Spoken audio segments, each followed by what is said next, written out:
This is Stephanie Carrier-Petersen, Realtor with 5-Star Real Estate, continuing in this series for Real Talk About Real Estate on the topic of title. Today, this is our final segment, and I am specifically sharing about the closing.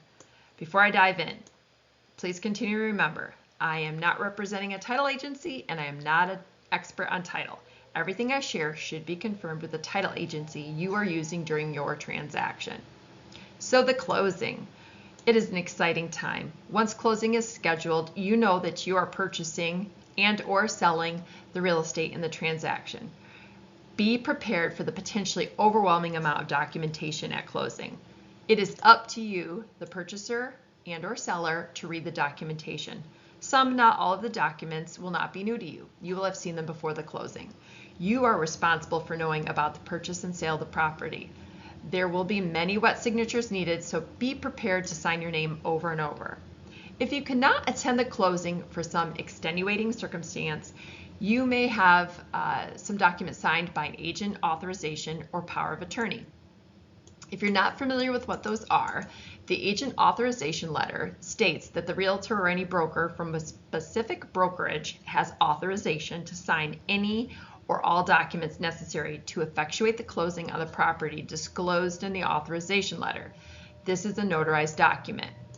I would suggest and posit that it is possible that you wouldn't be able to sign some of the documents, specifically the deed.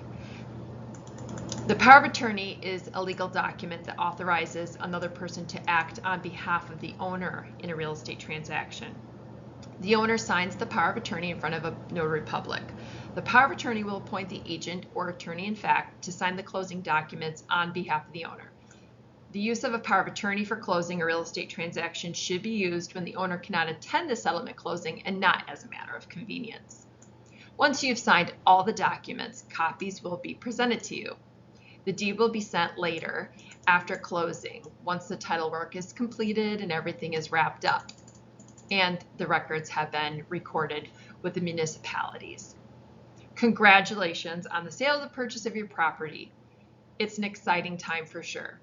Thank you for sharing with me in this series on an introduction to title. The title process entails a lot of work that is done by the title agency. When the title agency has action items for the parties of the transaction to complete, it is important to complete them in a timely manner to keep the process moving.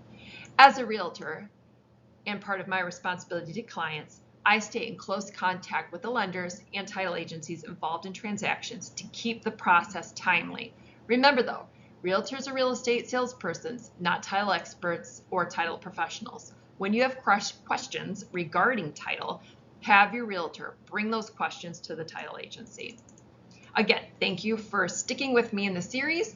If you have any questions or comments you'd like to share, please do so below and feel free to direct message me or share this information.